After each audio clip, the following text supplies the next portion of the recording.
महाभारत का युद्ध समाप्त हो चुका था। माता गांधारी भगवान कृष्ण से मिलने द्वारिकापुरी में जाती हैं।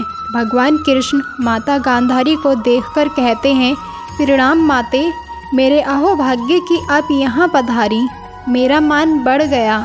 आइए माते, कैसे कष्ट किया आपने? माता गांधारी बोली, मैं तुमसे कुछ पूछना चाहती हूँ वासुदेव, किंतु वचन दो कि तुम मुझे बताओगे। भगवान कृष्ण बोले, आप जो पूछने आई हैं, यदि उस विषय में मुझे कुछ भी ज्ञान हुआ तो मैं अवश्य बताऊंगा माते। माता गांधारी धीरे से बोली, तुम्हें किसी बात का ज्ञान नहीं है मधुसूदन। यदि तुम अंतर्यामी ना हो तो मैं तुम्हारे पास आती ही क्यों? भगवान कृष्ण मुस्कुरा कर बोले, तो पूछिए ना माते, प्रतीक्षा किस बात की कर रहे हो? क्या जानना चाहती हो आप? माता गांधारी बोली, मैं कुंती की आंखों में उमड़ते आंसुओं का भेद जानना चाहती हूँ वासुदेव।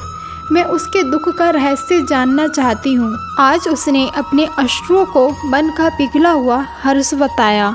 उसे किस बात का दुख है वासुदेव? भगवान कृष्ण बोले, माते, दुख तो जीवन में इस प्रकार रहता है जिस प्रकार सूरज के साथ किरण और चंद्रमा के साथ चांदनी रहती है। दुख और जीवन तो एक ही बंधन के दो नाम हैं माते। जब तक शरीर में प्राण रहते हैं तब तक जीवन में दुख रहता है। दुख से तो उसी समय छुटकारा मिलता है जब स्वयं जीवन से छुटकारा मिल जाए।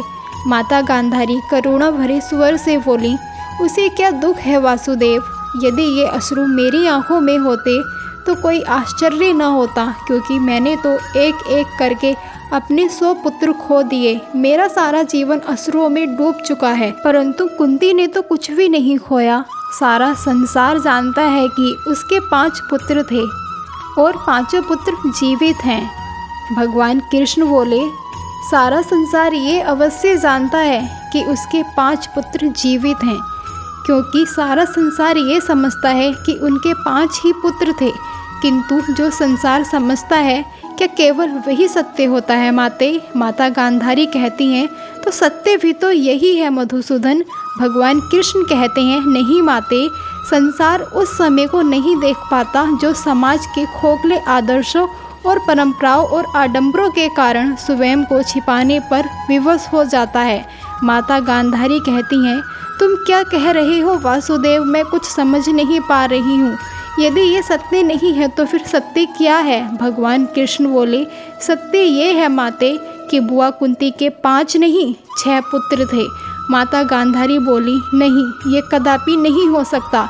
भगवान कृष्ण बोले, यदि ऐसा न होता तो आपको उनके अश्रु में से अंगारों जैसी गर्मी का अनुभव भी नहीं होता। माता गांधारी डर सी गई और बोली, किंतु उसका 6वां पुत्र कौन था?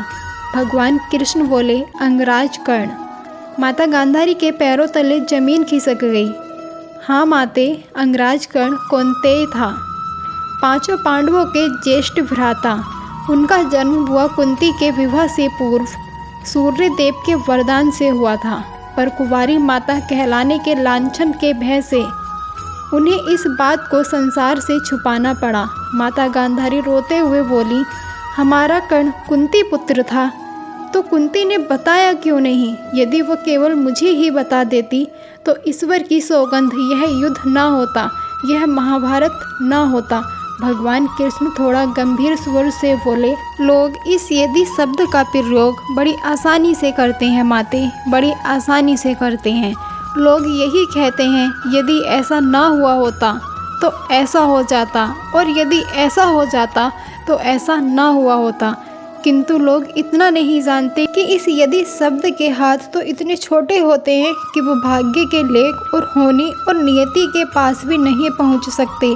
उसे रोकना तो बहुत दूर की बात है माते। होनी और नियति ने निर्णय कर लिया था कि महाभारत का युद्ध होगा, इसलिए कोई इस युद्ध को नहीं रोक सकता था माते। माता गांधारी कहती हैं, तुम ठीक कह रहे हो वासुदेव, इस युद्ध को कोई नहीं रोक सकता था, होनी तो होकर ही रहती है। भगवान कृष्ण आगे कहते हैं, हे माते, सुख दुख सर्दी और गर्मी की तरह है। सुख और दुख का आना सर्दी गर्मी के आने जाने जैसा है, इसलिए इन्हें सहन करना सीखना चाहिए। जिसने गलत इच्छाओं और लालच का त्याग कर दिया है, सिर्फ उसे ही शांति मिल सकती है।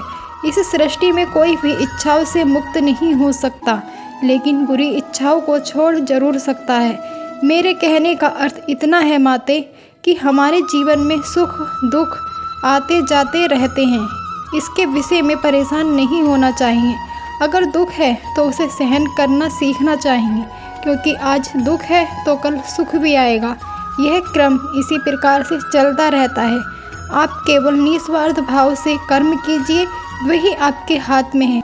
भगवान कृष्ण का उत्तर पाकर माता गांधारी पूरी तरह संतुष्ट हो गई। मित्रों, आशा करती हूँ कि इस वीडियो से आपको बहुत कुछ सीखने को मिला होगा। आप अपने जीवन में ऐसे ही आगे बढ़ते रहें और एक सफल मंजिल पाकर अपने परिवार को खुश रखें। और अगर आप चैनल पर नए हैं तो चैनल को सब्सक्राइब जरूर करें। और आपका बहुत बहुत धन्यवाद इतनी तसल्ली के साथ हमारी कहानी को पूरा सुनने के लिए। धन्यवाद, नमस्कार।